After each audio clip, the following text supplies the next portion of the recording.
With the United States and North Korea exchanging messages on denuclearization talks with each other recently, it's been gaining more attention on whether a third US-North Korea summit could be held before the US presidential election in November. This week, North Korea Now will look into the prospect of another summit within this year between US President Donald Trump and North Korean leader Kim Jong-un. In fact, talks of another Trump-Kim summit gained traction after South Korean President Moon Jae-in voiced his desire to broker it last month, following a rise in cross-border tensions caused by the North's surprise demolition of an inter-Korean liaison office, military threat, and harsh rhetoric. Shortly afterward, Trump's former National Security Advisor John Bolton claimed that the US president could meet with Kim again if he believed it would help his re-election chances. Such a meeting could happen as an October surprise just before the election, he said.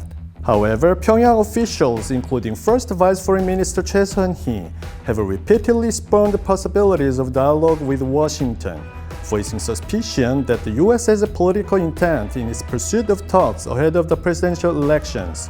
It's understandable that North Korea has been wary of any denuclearization deal that could change or be undone due to a change of government in the US. It is understood in the same context that the sister of Kim Jong-un doubted the possibility of another summit. Kim Yo-jong said that another summit between Kim and Trump is neither needed nor beneficial if the US does not show decisive change in its negotiation stance, according to the North's official Korean Central News Agency. The remarks by the powerful sister of the North Korean leader came after Trump showed openness to another summit, and US Secretary of State Mike Pompeo expressed a hope for continuing talks with North Korea. Therefore, many experts say that chances are low that the North would return to the negotiating table, as it can hardly foresee how the US presidential election will pan out. But what about focusing more on the other part of Kim Yo-jong's recent statement?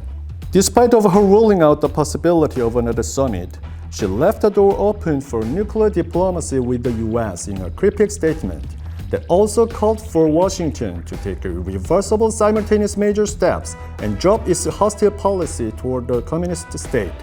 She also said, "We would like to make it clear that it does not necessarily mean that denuclearization is not possible, but what we mean is that it is not possible at this point of time." It is noteworthy that Kim Yo-jong, who is considered North Korea's number 2, directly mentioned denuclearization, which is rarely seen in the North's statement. And she said she had watched the July 4th Independence Day celebration in the US on television and was given permission by her brother to personally obtain for sure the DVD of the celebration in the future, which is considered the most interesting and conciliatory gesture in this statement. Therefore, some even predict that another summit may take place before the November election, if Pyongyang has face-saving Washington measures and Trump is confident that it would help his re-election. Kim Yo-jong also said that a surprise thing may still happen depending upon the judgment and decision between the two top leaders. But Pompeo said Wednesday that President Trump would hold another summit with Chairman Kim only if the two sides are likely to make progress on the agreement they reached during their first summit in Singapore. What are your thoughts on this? Please let me know in the comments below, and thank you for watching North Korea Now.